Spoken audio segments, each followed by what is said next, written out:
Sveicināti!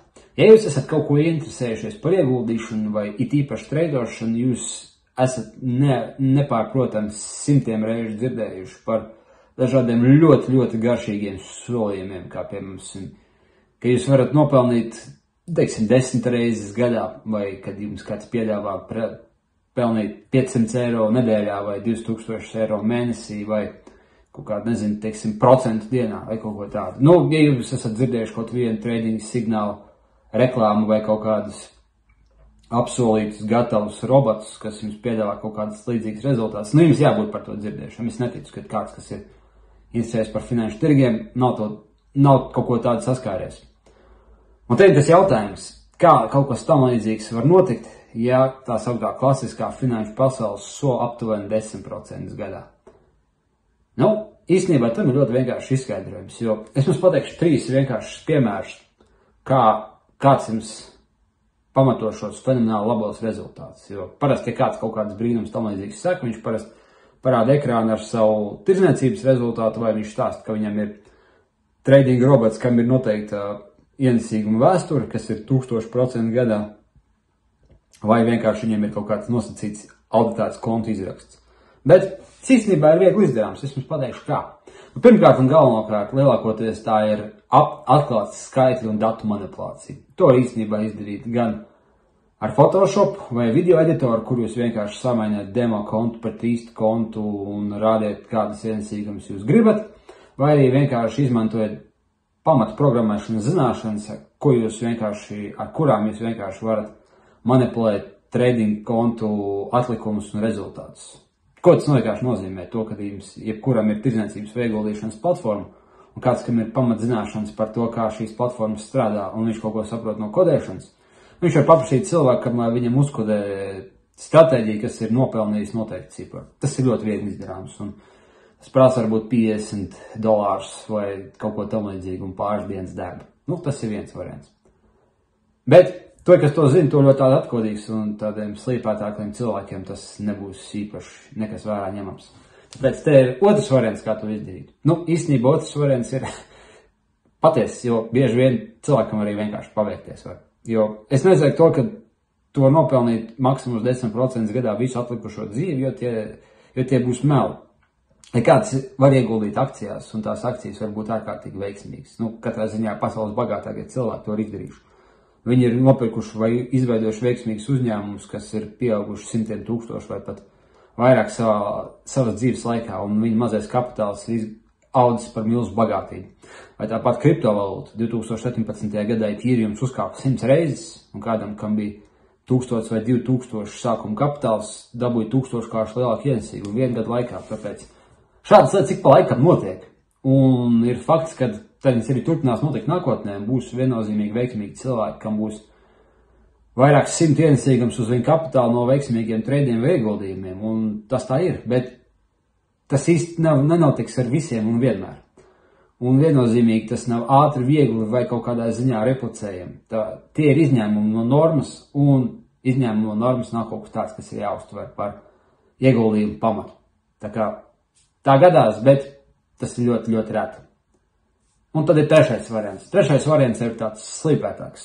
Tas tādā ziņā, kad tie, kas mazliet jau ir norūdījušies finanšu tirgos, tie māk izdarīt, pāris labas viltības, kā viņi var absolūti legāli un caurskatāmi sasniegt ļoti labus ieguldījumus ar īstiem ieguldījumu kontiem vai arī, trading kontiem, sauciet to kā gribiet. Un īstenībā ir ļoti vienkārši veids, kā viņi to izdara. Tātad arī blēdība, kas ir veca kā laiks. Ko jūs izdarat? Jūs vienkārši attaisiet 10 vai 20 dažādus vērtspapīru kontus un mēģiniet uztaisīt 10 vai 20 atšķirīgus treidus. Jūs redzēsiet to, ka pēc noteikta laika viens vai no 2 no tiem kontiem uzrādīs fenomenālu rezultātu, kurā viņiem būs kaut kāds vairāk 100 reižu ienesīgums tur gada laikā. Tas ir tīri 100% varbūtība. Un tad, ko jūs izdarīsiet, jūs parādīsiet šī viena konta atlikumu, un neviens jums nevarēs pateikt, ka jūs esat blēdis. Jo melots jau nebūs. Jums ir stratēģija, kas ir nopelnījusi rezultātu, un viss, un pavisam vienkārši tas tā notiks. Īstenībā šāda tipa schēmas, ja nemaldos, bija schēmas, kuras tiks sūtītas pa pastu, ja nemaldos, kādreiz pa pastu cik sūtīts ieguldījumu rekomendācijas, kurās tika aizsūtīts divas vēstules ar vienādu tekstu, bet divām pilnīgi pretējām prognozēm. Nu, vienai daļai cilvēku prognoze bija veiksmīga, vienai bija neveiksmīga. Tā, kuriem prognoze bija neveiksmīga, šīs vēstules ignorēja, tā, kuriem bija veiksmīgas, turpināja lasīt. Viņi saņēma nākošās vēstules, kurās atkal bija divas veidi. Tiem, kam bija veiksmīgās vēstules, daļa no tiem saņēma vēstules ar vienām prognozēm, daļa saņēma vēstules ar otrām prognozēm. Kā jums šķiet, vienai pusē bija taisnība, pareizi. Un viņi turpināja viņas lasīt. Un jūs redzat, kādai daļai šīs vēstules būs 100% pareizas, un viņi atdos visus savus pēdējos iekrājumus tiem veiklajiem krāpniekiem, kas uztaisīja šo banālu vienkāršo schēmu. Tā kā tas vienkārši tagad notiek. Tagad tas notiek elektroniski, un to ir ārkārtīgi viegli izdarīt. Jā, anyways, tādas stratēģijas notiek diezgan daudz, un ja jūs zināt kaut ko par social trading, jeb sociālo tradingu un visādiem trading robotiem, tur būs pilns ar programmētājiem, kas ir uztaisījuši simtiem un tūkstošiem stratēģijas un vienkārši parāda tās, kuras strādā. Vai arī vienkārši viņi uztaisa vienu stratēģiju, kurās tiek izdarīta viena viltība. Tiek aizvērta peļņu nesošie darījumi un atstāta zaudējumi, lai viņi tur marinējās. Ko tas nozīmē to, ka uz papīra stratēģija būs ļoti laba, bet tie, kas kopēs, nezinās to, ka šie kopētajos darījumos liela daļa īstenībā būs zaudējumi, kas vienkārši vēl nav fiksēti. Nu, tā ir tāda vienkārši tāda datu uzskaits viltība, kurā tu redz tikai uzvarētājs un ignorē tikai zaudētājs. Ļoti vienkārši, bet tā tas strādā. Un visā savā laikā, kuras esmu pētījis tā saukto social trading un trading robots, vai ienesīgumi ir labi, bet ļoti garlaicīgi un ļoti neinteresanti, un lielākā daļa cilvēku tam neseko, vai viņi ir ļoti interesanti un viņi ir būtībā radīti no šāda tipa blēdībām. Un kas, protams, nozīmē to, ka kādu laiku tās stratēģijas ir ļoti labas, izņemot vienu brīdi, kad viņas sabrūk. Bet, tas atkal cits stāsts ir. Bet, ko es gribēju teikt? Ja kāds jums rāda labus piemērus, ir iespējas, kad viņi to ir manipulējuši, un varbūt kādreiz kādam paveicās, bet uzdodiet savu jautājumu drīzāk tādu. Kas tad ir cilvēki, kas šos pierādījumus vai šos visus fenomenālus rezultātus atspoguļo? Uzdodiet tādu reverso inženieriju. Kas ir tas, kas jums rāda šos ienesīgumus un ko viņš grib ar to panākt? Jo, piemēram, ja es cilvēkiem kaut ko konsultēju, es viņam realistiski pasaku, ka pasīva ieguldīšana dos aptuveni 10% gadā, atkarībā to, kā to grāmato.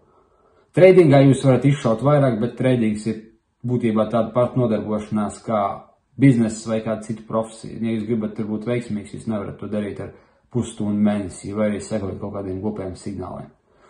Bet ja tur paveicās, tur iespējas ir vienmēr, bet ne visi tās izmantos. Tā ir realitāte. Bet es nekad neesmu apsolījis un nevaru pateikt, ka ir iespējams sasniegt 1000% gadā, tāpēc, ka, ja es būtu spējīgs sasniegt 1000% gadā ienesīgumu, visdrīzākais, ka es viennozīmīgi nepārdot kursus, jo man kursu vai konsultāciju pārdošana, pat ja es to pelnu miljonus, neizteikt neko, ja es jums pateikšu piemēru, kas ir ar tiem labiem rezultātiem. Piemēram, jums kāds saka, ka jūsu sākotnējais ieguldījums var būt 500 eiro, no tā jūs varat pelnīt cik? Teiksim, mēnesī vēl 500 eiro. Tas ir 100% ienesīgums mēnesī. Ja? 100% ienesīgums mēnesī. Cik ienesīgums gadā, ja jūs reinvestējat visu naudu atpakaļ? Tas nozīmē to, ka, ieguldot 100% mēnesī, jūs faktiski pēc gada varat kļūt par miljonāru. Tāpēc, ka, pareitnē, cik ir 500 eiro reiz 100 saliktajos procentos, vai cik ir 500 eiro reiz 100 saliktajos procentos 24 mēnešos. Jums pēc 2-3 gadiem faktiski būtu jābūt bagātākiem cilvēkiem pasaules vēsturē. Un, piemēram, kaut vai, ja kāds jums sola, kad nopelnīt 1% dienā ir vienkārši, es jums pateikšu to tā, ka 2 gadu laikā pelnot 1% dienā, jūs varat nopelnīt kaut kur 300 000. Un 4 gadu laikā 1% dienā var nopelnīt 170 miljonus. Tas ir, ja kāds saka, ka 1% dienā ir nopelnīt viegli. Uzdodiet savu jautājumu, vai šie cilvēki, kas sola šķiet nereāls ienesīgumus, paši to spēj izpildīt, jo ir iemesls, kāpēc lielai hedge fondu vai investīciju bankas arī pelna rēta kādu vairāk par 20% gadā. Tāpēc, ka viņi īstenībā to var izdarīt, bet jebkurš ienesīgums, sistemātisks ikgadējs ienesīgums uz 20-30% gadā, būs ar tik liela riska, ka tas vienkārši nebūs tā vērts. Ja jūs nopelnat 150% vai 200% gadā un zaudējat 70-80%, kad ir slikts kritums, tas nav labs ienesīgums, tas ir būtībā tieši tas pats, kas spēlēt azartspēles. Riski nenesīguma attiecība ir tik augsta, kad būtībā šāda veida ieguldīšana nav vērta, un tāpēc neviens profesionāls tam nekad nepievērsīs uzmanību. Jebkurš profesionāls skatīsies uz to, kāds ir ienesīgums pret risku, nevis absolūtais ienesīgums, ka kādām vienkārši paveicās. Tāpēc tā, jā. Ko es gribētu to visu pateikt? Kad parādīt fenomenālu labu ienesīgumu ir ļoti viegli. Jums var vai nu paveikties, vai nu jūs varat atklāt melot, vai arī darīt mazliet cīpētākas blēdības. Bet īstenībā sistemātiski labas ienesīgumus ir grūti sasniegt. Un uzdodiet jautājumu, vai cilvēks, kas jums sola labu naudu vai labus procentus, pats spēj pārvērst to uz ikgadēju ienesīgumu, un vai viņš pats būtu spējīgs to stratēģiju notirgot 2 vai 3 gadus no vietas. Un ja viņš var, tad kāpēc viņš nav viens no bagātākajiem cilvēkiem pasaulē? Nu, šie ir tādi jautājumi, ko vajadzētu uzdot pirms jūs uzklausāt jebkuru labu investoru vai traderu solījumus pa telefonu vai internetā. Un tāpēc arī jebkurš, kas ir gudrs un saprātīgs, jums nekad nesolīs fiksētu vai garantētu ienesīgumu, ja tāda nepastāv. Un tāpēc jebkura reklāma, kas saka, nopelnēt generational wealth vai 10% gadā vai 500 vai 1000 eiro mēnesī no sākotnējā 500 eiro ieguldījumu, nu, ir tikpat iespējami, kā uzvarēt loterijā. Tāpēc īstenībā pat mazāk, jo te ir garantēti, ka jūs nenopelnīsiet neko, bet loterijā jums ir iespēja varbūt kaut kad nopelnīt. Nu, tāpēc tā. Bet jā, labu šīs nots arī beidzam, bet es jums domāju, ka es pastāstīšu daudz noderīga informācija par to, kā skatīties uz saliktajiem procentiem un kad zināt, kad jums kāds melo vai kad jums kāds saka patiesību. Tā kā līdz vēlākam.